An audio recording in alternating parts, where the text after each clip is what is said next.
3,681 years before the Battle of Yavin, the True Sith Empire carried out an invasion of the Galactic Republic, beginning the Great Galactic War, just the first of a series of destructive wars between the two powers. These wars affected trillions of lives and repeatedly reshaped galactic civilization, culminating in the final defeat of the Sith Empire. But they might never have happened had a group of Sith Lords gotten their way centuries earlier. These Sith were part of the Anathema conspiracy, and they sought to overthrow the Sith Empire to prevent his planned war with the Republic.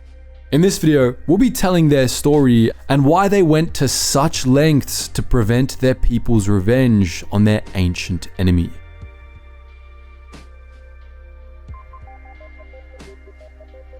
In 5000 BBY, the Sith Empire, under the rule of Dark Lord of the Sith Naga Sadow, launched an invasion of the Republic, beginning the Great Hyperspace War. While the Sith made headway at first, this war ultimately ended in disaster, forcing the remnants of the Sith invasion force to flee back to Korriban. Shortly thereafter, the Republic retaliated, launching a counter-invasion of Sith space on the orders of the Supreme Chancellor. The Sith Empire, weakened from their casualties in the Great Hyperspace War and from subsequent infighting, didn't stand a chance. Naga Sadow fled and went into exile on Yavin 4, leaving acting Dark Lord Shah Darkhan to command Sith forces in a doomed defense of their empire. The Sith Lords commanded their subjects to fight to the death, and as Sith world after Sith world fell to the Republic, they and their Kisai and Masasi servants would wipe out the slaves and low-caste Sith there before committing mass ritual suicide. In this manner, as the Republic advanced further and further into Sith space, the Sith began to wipe themselves out, driving their species to extinction out of bitter defiance. By the end of the invasion, the Sith Empire had been destroyed and the Sith worlds all lay in ruins, completely depopulated. But some of the Sith escaped the fall of the Sith Empire, the largest group of which had been rallied by Darth Vitiate.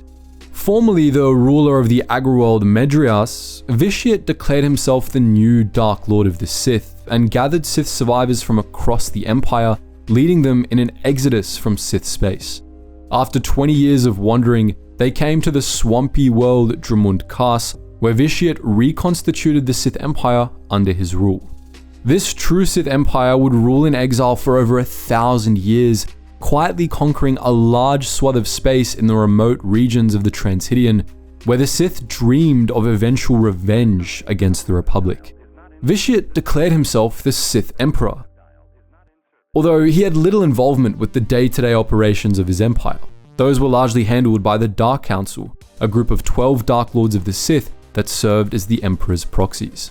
Among other things, they were tasked with building up a massive armada which the Sith Emperor intended for a single purpose, a galactic war against the Republic, in which he planned to conquer the entire galaxy and wipe out the Sith's ancient enemies. Vitiate built support for this war through propaganda, which claimed that it was actually the Jedi and the Republic who were responsible for the near eradication of the Sith after the Great Hyperspace War, which he framed as a deliberate act of genocide rather than the work of the Sith Lords.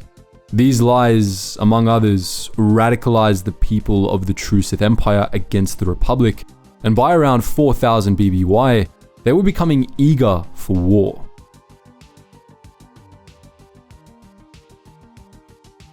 By the 3950s BBY, with the Republic severely weakened by the Mandalorian Wars and Jedi Civil War, Vitiate was preparing to strike, believing that the time had come. But though his people were eager for war, some on the Dark Council were having second thoughts. These included Darth Nihilus, who had discovered a terrible secret that the Sith Emperor had been keeping from his people: the planet Anathema. This was a world that, though clearly once inhabited, was completely devoid of life. It had been drained of the Force, becoming a barren void littered with ruins and dust. Anathema was a closely guarded secret, known only to Vitiate and his most trusted servants, and for good reason. Anathema was what remained of Medrias, Vitiat's own homeworld. Much as Vitiat had lied about what had happened to the rest of the Sith people, he had lied about what had happened to his homeworld. Vitiat claimed that it had been destroyed by the Jedi, leaving him as the only survivor. But as Darth Nihilus discovered, this wasn't true. Vitiat himself was responsible for the destruction of Nathema.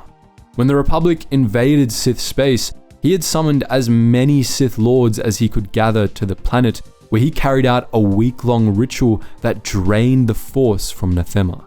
The ritual of Nathema saw Darth Vitiat consume the life forces of the assembled Sith Lords, his own subjects, and all other living things on the planet, leaving Nathema a barren void in the Force and rendering Vitiat unfathomably powerful.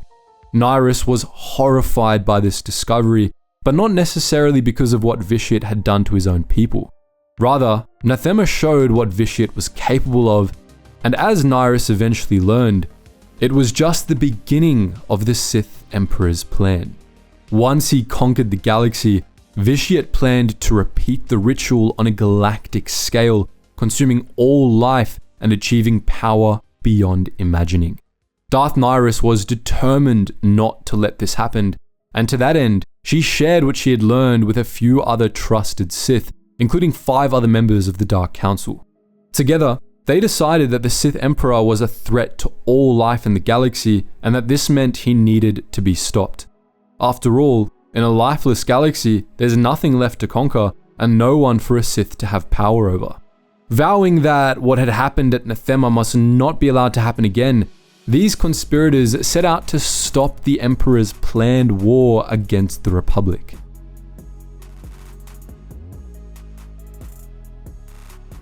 But in 3950 BBY, the conspirators were betrayed from within. One of Nihilus's agents, Lord Scourge, had decided to join forces with Revan, a Jedi that Nihilus had been holding in her dungeon for years after capturing him on Nathema. When one of Revan's allies, the Jedi exile Meetra Surik, came to Dromund Kaas to rescue him, Scourge made his move. He informed the Sith Emperor of the Nathema conspiracy, exposing Nihilus and the other traitorous members of the Dark Council. Scourge did this in order to gain the Emperor's trust, so that he, Revan, and Surik could get close enough to assassinate him. Upon learning of the threat to his power, Vitiat wasted no time acting against his enemies. He ordered every single member of the Dark Council executed as a traitor and replaced with a more pro-war Dark Lord, not trusting even the counselors that weren't part of the conspiracy. He then ordered his forces to seize the conspirators' holdings, laying siege to their fortresses and executing them one by one. Vitiat's troops killed all the conspirators, save Nihilus, who was instead killed by Revan after he escaped from her dungeons. The Nathema conspiracy was defeated, but Revan's plan was still in motion. He, Scourge, and Surik attacked the Sith Emperor, but once again, Scourge messed things up.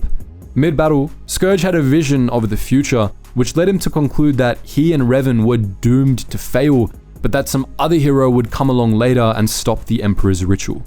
Scourge believed he needed to be there to assist this hero when they arrived, and to that end, he betrayed and murdered Meetra Surik, then helped the Emperor subdue Revan. The Sith Emperor imprisoned Revan, slowly feeding on his power over the course of centuries. But through this process, Revan was able to influence Vitiat, instilling him with doubt and driving him to put off his invasion of the Republic. In this manner, Revan got the Emperor to procrastinate on going to war for nearly 3 whole centuries, giving the Republic ample time to rebuild and prepare for the onslaught. Eventually, the Sith Emperor unleashed his great galactic war, but Revan and Scourge had bought the Republic enough time that it was able to put up more of a fight than Vitiat expected.